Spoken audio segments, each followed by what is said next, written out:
প্রচণ্ড এই গরমে অনেকেরই ঘামাচিতে পুরো ফেস নষ্ট হয়ে যাচ্ছে, গাড় বুক পুরো শরীর একবারে ফুটে যাচ্ছে ঘামাচিতে।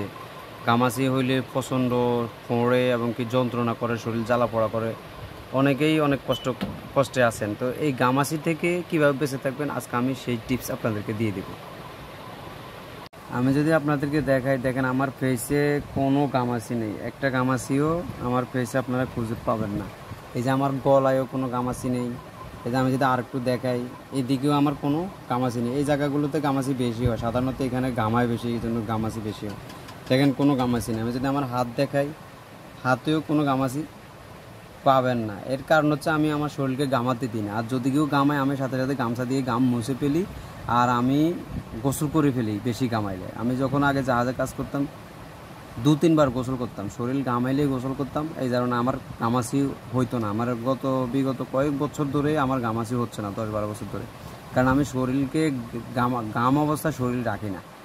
হয় গামছা সবসময় রাখি, ব্যবহার করি, গামছা দিয়ে সবসময় শরীর মুছতে থাকি, তাইলে শরীরটা শীতল থাকে। আর বেশি ঘামাইলে গোসল করে ফেললে তাহলে আর ঘামাচি হয় না। আপনারা এই টিপসটা ফলো করতে পারেন। এই যে দেখেন এখানে বাচ্চাটার এই যে গলা বুক ঘামাচিতে ভরে গেছে। দেখেন তার কপালেও ঘামাচিতে একবারে ঝাঁঝরা হয়ে গেছে। এই দেখেন আরেকটা বাচ্চা, এই বাচ্চারও বুকে ঘামাচিতে একবারে ঝাঁঝরা হয়ে গেছে।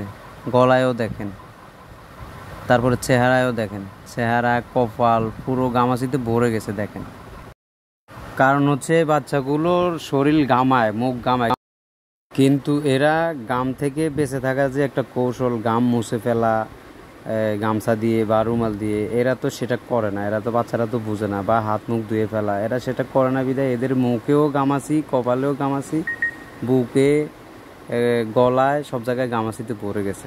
কারণ এরা ঘামাইলে এদের ঘাম অবস্থায় এরা এভাবে থাকে, সেই কারণে এদের ঘামাচি বেশি হয়। তো আপনারা সচেতন থাকবেন, আপনাদের বাচ্চাদেরকে গাম মুছে রাখবেন, ফ্যানের নিচে রাখবেন। আর যদি কারেন্ট চলে যায়, ঘামাই গেলে সাথে সাথে গামগুলো মুছে দিবেন, তাহলে আর এমন হবে না।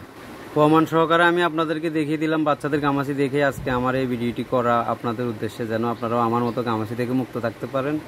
তা আশা করছি আপনাদের উপকারে আসবে। সবাই আমাকে একটু সাপোর্ট করবেন, ভিডিওটি একটা লাইক দিবেন। সকলকে ধন্যবাদ।